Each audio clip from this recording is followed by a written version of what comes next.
Good afternoon or morning if you're in Richmond. Welcome and thank you for coming. I am Mike Asher-Brander, the proud and humble leader of the Hounds of Business community, getting things done without pitch slapping and spamming and bothering people on social media. We are rolling with Mike King Biz Radio on ESPN RVA 106.1 FM. If you are live in the comments, if you're a Hound, friend of the Hounds, welcome. You're in for a special treat. And folks in the car running around Richmond right now, thank you for tuning in. This has to be one of the most has it absolutely is one of the most inspiring stories and people I have met, if not the most. All right. So that's a big statement. Y'all ain't heard me say that. I don't say stuff I don't mean. So let's roll the intro and let's get Shelley up here and get ready to be inspired, everybody. It's unbelievable.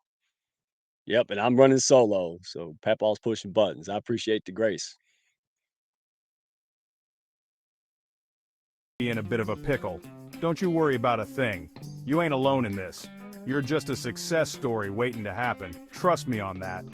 Every bump in the road is just an opportunity wearing a clever disguise. Welcome to the Hounds of Business community, where we don't just sit around twiddling our thumbs. Nope. We turn those obstacles into mighty fine stepping stones. This here's a place where high-level entrepreneurs and sharp professionals gather to grow their businesses and mindsets, kind of like how a good old gumbo needs the right ingredients to be something special. Ideas thrive here, and collaborations? Well, they're as natural as sweet tea on a hot day. Success? It's a journey, and we're fixing to walk that road right beside you. Now, don't forget to follow us on LinkedIn for all the latest tips and insights. We're talking about the kind of wisdom that'll keep you ahead of the game. And while you're at it, head on over to our YouTube channel. We've got ourselves a treasure trove of videos, from expert interviews to webinars, everything you need to stay sharp in this fast-moving world of business. The Hounds of Business community? Well, we ain't just a network, we're a movement. So why not come on and be part of something bigger? Join us today and let's turn your business journey into a real Southern success story. Together, we'll achieve greatness, just like crawfish and singing on a Friday night. Crawfish and singing on a Friday night. I'll never get over that, guys. Hey, everybody, thank you for tuning in to Hounds of Business Presents Mike King Biz Radio, ESPN 106.1 FM. And I am here with a great friend of mine, Shelley Cowan. How are you today? Thank you so much for attending. Hi, I'm Mike. Hi, everybody. Thank you so much for bringing me onto the show. All's good here in Northern Ireland. No, Northern Ireland. See, you spilled the Northern beans. I Ireland. was going to see if the folks could actually identify it on the live stream comments. So Northern Ireland. And let the folks know. See, I met Shelley because all the things I teach in the Hounds of Business community and I teach in social media marketing caused Shelley, of all people, to stalk me on LinkedIn, guys. So I said it. There you go. There you go. So it worked. Look, That's look not at the way it. it worked. Oh, she thinks. See, she says it's the other way around. Okay, we'll have to argue that later. We'll be on the HOB live Wednesday after this week. So next week we can argue it out. So seriously though, when I heard your story, Shelley, I was blown away. It's unbelievable. So if you can give folks the synopsis, just kind of take us back to really what changed in your life and why you do what you do today. Because I want folks to hear this and know this. So just take us back to what happened with your life that led you where you're at today. Okay. I was a fit and healthy and active child, and it was when I was 15 I came home from school with 24-hour flu-like symptoms, and they just continued to get worse and worse, and thought I'd be back to school by Monday. Unfortunately, things just deteriorated more and more, and by this was February 1998, and by Pancake Tuesday or Shrove Tuesday, I wasn't able to hold a lemon, and then I was had to go into hospital. I was hospitalised for 10.5 months, and at that stage I was totally bedbound, tube fed, blind. I was paralysed, and basically there was not much. The prognosis was it wasn't good at all. So my mum, who thankfully was a nurse, and my dad was a builder, they extended the walls and they brought me home. And with a team of carers, local women, they were school domestics, they were factory workers, they all came and taught how to work with me. And they were on an on-call system. So whenever mum needed them, she had to just call them and they had to come over and care for me.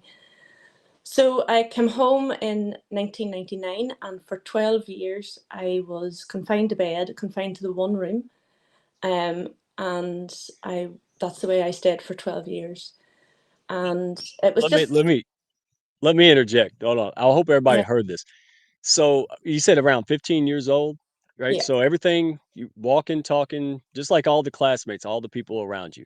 yeah, And then things happened, right? You had accident, things started developing. yeah, And for 12 years, you were just bedridden or confined to the bed, right? yeah. And I couldn't have, was in such pain that I couldn't even speak to people.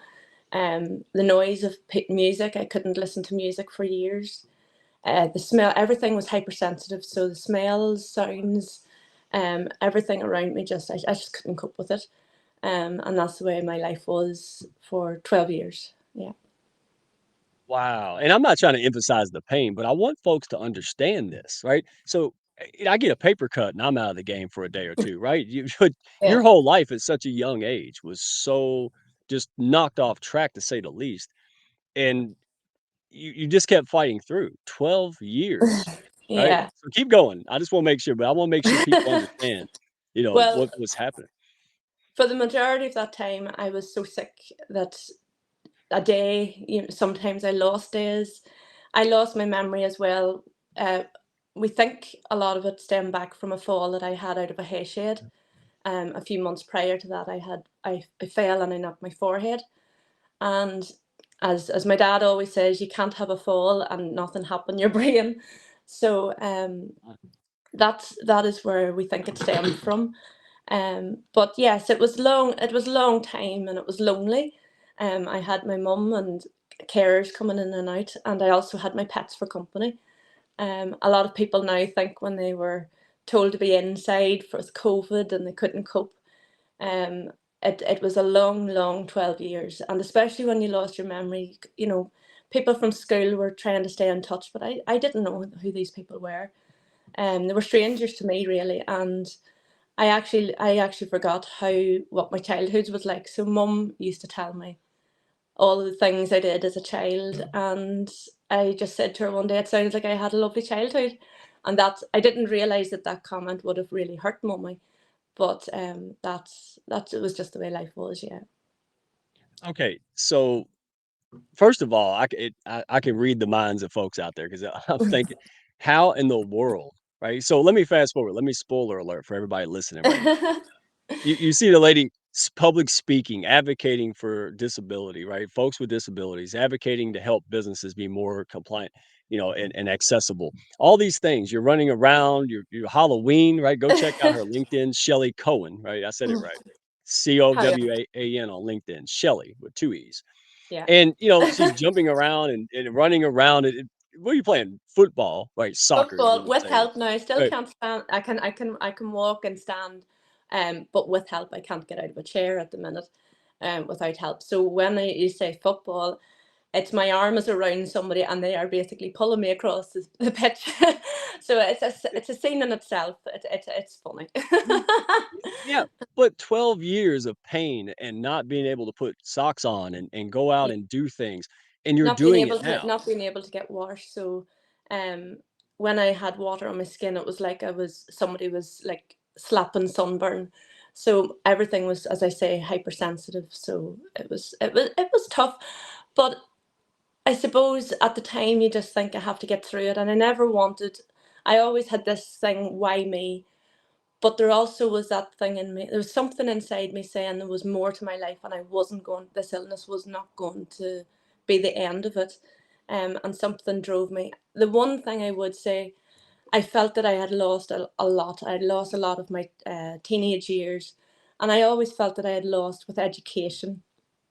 So um, unfortunately, here, the Oma bomb happened in August 98, the same year as I was bedbound. And that is when I realised, there was teenagers there, the results were coming through, they had achieved their qualifications, but unfortunately were no longer here to get to do anything with them. So that's when things realised to me, education is not the be all and end all of everything. And I think you often ask me, and what is it with your mindset? Why do you always have a smile on your face? And I am just so happy and grateful to have come through that hardship and those challenges, and now look at me, like what I've been able to do and the opportunities that I've had. If I hadn't have become unwell, I would not have had these opportunities, and I certainly wouldn't be doing what I'm doing today. Well, let me dive into that because I mean, wow. I mean, honestly, when it comes to resilience and turning pain into challenges and pain into something an opportunity, right? You talk about this because you're a public speaker, right? You want to get the message out there so Absolutely. other folks that are also struggling with issues or things that are challenging to them, disabilities, maybe sickness, illness, uh, regardless of what it really is. You talk about transforming challenges into opportunities. So, how has living with ME and all these things really shaped your perspective on disability and advocacy? Okay, well, when I was confined to bed, basically that was surviving. But on my 28th birthday, I was able to be hoist lifted for the first time for 5 minutes into an ordinary chair. And I was like a wee rubber doll. And then over time, I was able to be hoist lifted into a wheelchair. Now, that gave me so much independence. That was me starting to integrate back into society. Unfortunately, the integrating that I thought was going to happen and a smooth running didn't happen, because between accessibility challenges and discrimination, as a wheelchair user, those were the tough challenges. Um, Entering public buildings, not having enough changing spaces, which are facilities for severe disabilities. They have hoisting facilities. So not having enough toilets, not enough transportation, not accessible transportation. Whenever I was able to go to pubs and clubs, I thought at the start it was very fun to have four hunky men lift me in the chair up a flight of stairs to go clubbing. And then I started to realize, if something fell off my chair or one of these men slipped, then I wasn't just going to be hurt, it was going to be five people or whoever was climbing the stairs behind us. And then you start to realize, there was such a lack of facilities, lack of transportation, the services that you couldn't get into. I come from County Fermanagh. All the buildings are very old. You get into the front of a shop, but you couldn't go into the back of retail. Felt I was missing out on so much, even though I was so grateful to be out of bed, out of the room, but to then have barriers and challenges and be told, no, you can't go in, no, you can't. Life was very restrictive. Um, there were certain things that I wanted to do in my life, and I just was told no. But that's another thing. I think that to me, when somebody puts up their hand and says, no, Shelley, you're not doing that, then I bend the rules and I try a way to think, no, it will be happening. So that's why I set up Just Us, and I founded Just Us in 2020. And it's a group for adults with disabilities, because I realised it wasn't just myself that was going through these challenges of accessibility and discrimination. And I realised that we all want to do what everybody else in society wants. That's all we want to do. We just want to get involved in life. And 30 years ago, people with disabilities, we would have been hidden from society. And now I just love it. We're all out in society, and that's what's happening now. We all want to join in, and we all want to travel, and we all want to do. So with Just Us was a starting block for that.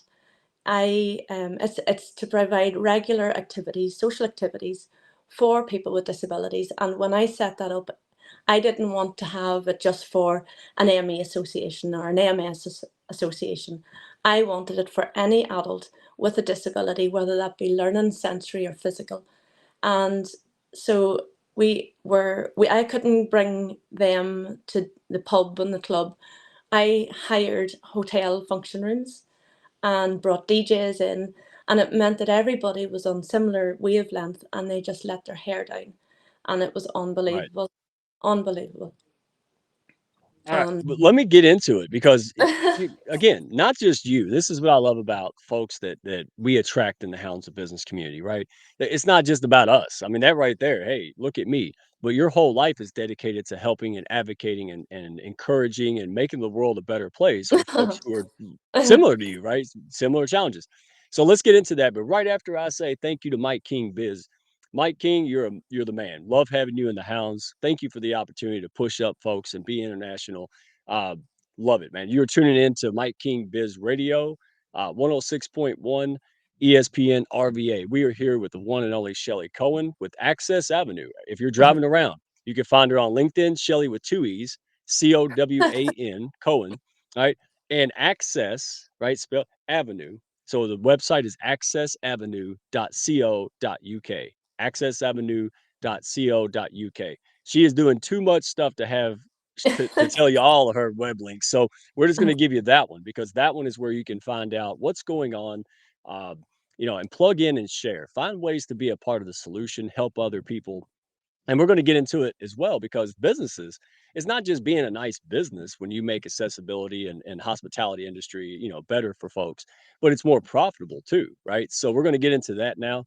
Um, wow. So let me go. You told us a little bit about just us, yeah. but how did tell us a little bit more. So, how did a personal mission like this transform into a comprehensive community? Like, so you had the idea, but what made the difference of you going out and making it happen? So you have your own challenges and you're doing this. So what was it in you that said, "Hey, I'm going to go out there and I'm going to go grab a lot of support, a lot of people, put them in a community to help them"? Why did you do that? I think I just realized how much I had lost. And then I started to speak to parents of adults with disabilities, and they were starting to see their brothers and their sisters going out to college and partying, and they felt left out. So I realized when it wasn't just myself, I thought, this is not fair. We need to do something. So, with my naivety, I just thought I was putting together a Christmas party, and I thought we'll get everybody together. So, I rented a hall and brought in a DJ, brought some snacks in, and everybody arrived. And I put them on a party, and it's kind of at that point you think, I hope everybody comes. So, they came along, loved it. They danced the night away. They were spinning about the floor in their wheelchairs. They had their crutches, they had their sticks, and they were spinning around the floor. And I thought, that's Wow. it. That's going to be it. And the comments back from that was, when's the next one? So I suddenly thought, well, I can't afford to do this on a monthly basis or a weekly basis. So I put together a committee, and we had fantastic volunteers and committee members who now, so we do donations and fundraising. And I've just, with the help of Tracy here, as you say hello to Tracy, my carer and my bestie, and my family and friends, we climbed a mountain with the help, and they lifted my feet up the mountain, and we raised 3,700 for it. So we do a lot of things to make sure this continues, but to know that the confidence, there's people literally who I didn't realize could speak, and they were so shy, they were so introvert, um, coming out of their shells, and the confidence they've got, and just literally from that one Christmas party, it has now expanded throughout the whole county. We have people coming from all over Northern Ireland. I've been asked for it to expand into every county, and it's absolutely fantastic. To me, it's a purpose in life. It really has. I found my purpose. Wow, you sure have. And people, and I love that. Everybody listening out there on the live stream right now and the radio, think about this.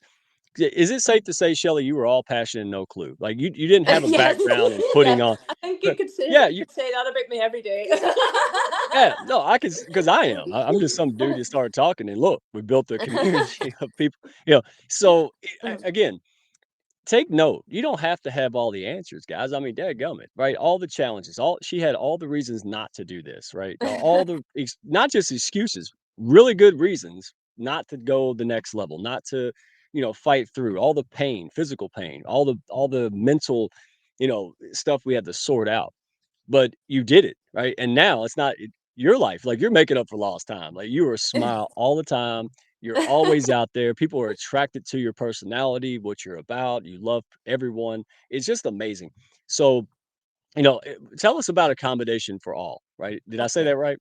Yeah, All right. accommodation for all, yes. Basically, that came It's on the back of my lived experience as well. So whenever I became a wheelchair user, my carers thought it would be nice for me to go on a respite and just to stay away in a hotel to experience what everybody else was experiencing. Now, I did not expect it to turn out into a military organ, like it actually took so much organizing. It took about 4 to 5 months for me to organize a night away. Not only did I need to bring a pressure relieving mattress, a blow up pressure relieving mattress, I needed to bring a spare mattress for my carers because a lot of hotels don't have an extra bed in the room. Um, I had to purchase a portable hoist, which was £1,200. I don't know how much that is in dollars. It's probably about three Yeah, I was hundred. gonna give. I told you I was gonna It's a give you lot. stuff. It's I'll a I'll lot. convert it. Um, so even just to go away, I had to have training sessions to explain to the girls how to unfold the hoist and put this hoist together and pin it and where it was allowed and charge it. Because otherwise you had to hire hoisting facilities and devices really from companies who were charging hundreds and hundreds of pounds. But Wow. that on top of that was delivery. But I wasn't able to hire or rent one by the night. It had to be on a weekly basis. So if I was only staying for one night, I had to pay hundreds of pounds plus the delivery charge, and then try and hopefully ask the hotel, can they keep it can they like put it somewhere that somebody wasn't going to trip over until the company would come back and collect it again. So to go So on an overnight, yeah, go on ahead. no, real quick. It sounds like when you go to a hotel or a lot of places across the world, not just Ireland. I mean, I can testify to the U.S. Right, that pets have better time than the people with disabilities. Right, like it's really a challenge. Like you can't even use the half the stuff in the room, right, No, unless you go by. Wow. So you're trying to absolutely. help that. Yeah, well, with my findings, I did research on it as well. So, my findings found there was only 17 fully accessible hotels in the whole of the UK and Ireland. So you're right, Wow. there are more pet-friendly hotels than there are fully accessible hotels. I've had people say that they are unable to even access the room. They've had to sleep on a pool lounge chair just to be able to stay away. And for me to go, I had to have a hoist with my dog lead attached to it so that it was easier for my carers to pull along. So, it's even down to awareness within the hospitality. Um, the staff just were not sure of how to deal with somebody with a disability, and even down to opening doors or helping. So, as I say, a respite just didn't turn into be a breakaway. So, accommodation for all came about when just from that, the lived experience, again, a bit like Just Us, I wanted to improve entertainment and social life that way. But then I decided something needed help with the travel and hospitality. So Right. after my master's and my research, I discovered that I wasn't the only one, and far from it. There are 80 million people in the world who are wheelchair users. And Wow. yeah, and we all want to travel. Well, maybe not all of us, but the majority do.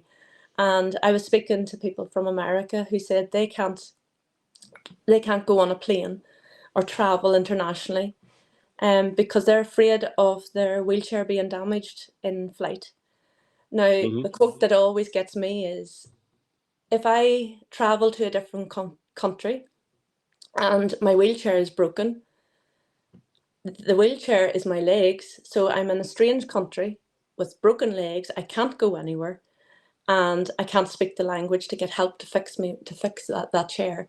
And it's scary in 2024 that things are just the way they are. Yeah, but you're doing something about it. This is a worldwide problem, not a Irish problem, not a, USA. It's worldwide, and it's just something we don't hear about. It's not in the mainstream news, and that's why we're happy to have you out here because you're doing all this work. And there's lots of folks listening and podcasts and people in the Hounds, outside the Hounds, who want to shine a spotlight on this, right? So real quick, because oh man, I told you time flies. We got 6 minutes. Well, we're Oh having fun. goodness. That's why. So let me ask you, so you're also for Purple Tuesday, you're Yeah, an ambassador, correct? yes. Tell us Uh-huh. real briefly what that is, and I've got the link, and you guys can go to Hounds of Business. You can go find us on YouTube, Hounds of Business. We'll put all the links there so you can find it right on YouTube. But tell us about why what it is and why it's so important to you. Okay, so Purple Tuesday, I was asked to become an ambassador there this year. Purple Tuesday is to promote the accessibility and inclusion of customers with disabilities within different retail, within basically anywhere that they go. So it's just to make them feel more welcome and that they can get involved in anywhere they go, shops, pubs, hospitality, anything like that. So because it was close to my heart, I said yes. And another reason was the UK, the rest of the UK have Purple Tuesday, but Northern Ireland needed somebody to promote it here. So it's a global social movement, and just promoting accessibility throughout the world. It's fantastic. It's changing the perceptions of businesses and organisations. They're wanting to become more accessible and inclusive for everybody. They're realising how much they are losing in not being accessible and welcoming to everyone. When you take it that there is $13 trillion worth of purple pound, which is the disabled spending power in the world, and they take their carers with them everywhere they go. So it's not just, not they're just not they're missing out on so much money, and it would be brilliant if organisations would become more accessible. Thank you for that. Because wow, the cost, just the challenge of facing a disability or whatever people may be facing. Then you have all these other costs. 12, $15,000 for a hoist and stuff. I mean, it adds up, right? You have people help you and all this stuff. So thank you for that because many businesses still see. I mean, there's a lot of businesses doing things, to help and accommodate with accessibility, but many businesses still see it as a cost, right? Setting up Absolutely. accessibility and having to modify. How do you reframe accessibility, as a strategic business advantage and an innovation opportunity? How can you reframe this? It's basically what you've just said. Everything that you've just said, they're missing out on millions, billions of pounds or dollars. Um, they're seeing what they might do wrong, and they're afraid of going the next step in case they put money into it or finance into it, and then they don't see anything. But when people can fully participate in their activities, in their hospitality, and in their hotel, then more people can come and enjoy it. And what I want is that people can fully participate in all of these, you know, in the world really. And as I have it under the 5 E's: explore, equal, what's the next one? Explore, equal, effective, enjoyable experiences. That is what I want as a complete outcome, where everyone can enjoy and fully participate in everything that everybody else in society takes for granted. You know what? Come on now. How can people not be inspired and want to do more? So here's the question. Joel, good to see you, my friend. Thank you for attending. I tell you what, tell folks how they can get business owners, regular people, friends and family, because this impacts us all. It impacts us on a worldwide scale, businesses, loved ones. So what are some things they can do? Do they go to your website to get involved? What are some things people can do to help move this along in their lives and businesses and make it a more accessible and even profitable world for everyone? Okay, as you say, everybody, every one of us, no matter who it is disability is going to affect, whether it be ourselves, our friends, our colleagues, our neighbours. So basically, if we lay down the foundations of accessibility and inclusion today, it will all be important to us in years to come. Life will be so much easier to navigate, and we can all participate in whatever we want to do. The things that people can do is ask their guests or their customers what is it is they need, what is their wants, and people can maybe work around that. If you commit to one small thing of becoming more accessible, we're not asking big improvements, but if you commit to one small thing every year and change it, over time things will become better. I think a lot of the time a bit of disability awareness training is also needed, but it's all about supporting advocates like myself, supporting campaigns like Accommodation for All. Um, bring us on to stages that to hear to push our voices so that everybody in society can be listened to. And accessibility helps everyone in society. It helps mothers with prams or pushchairs. It helps the elderly. You know, accessibility is key to unlocking the purple pound, and It that's sure what is. No, thank you for that. I hate to have to go, but listen, reposting a post from Shelley or Access Avenue or, Purple Tuesday. These are small nanoseconds, cost nothing, makes a big impact. So thank you both. Thank you, ladies. Ladies, there's Tracy over there. She is she's fantastic. Thank you. Thank you. Just like Without my carers, I just wouldn't be here. So thank you so much to everybody that's helped me through this all. you truly are one of the most happiest, joyful, caring, and inspiring people I've ever met. Yeah, it's okay to blush, but hey, we'll be back. Everybody go to Hounds of Business on YouTube. You'll see Shelley and I and some other surprise guests having a great time on Wednesday, November 27th, 7 p.m. Eastern, New York City time, guys. Don't miss this. Thank you so much, Shelley. We got to continue part 2 next week. Everyone tuning in, go be a part of the solution. Go to accessavenue.co.uk. Mike King, you're the man. All the folks on the live stream, folks driving around in Richmond, thank you for your support week after week. And don't do this alone. All right.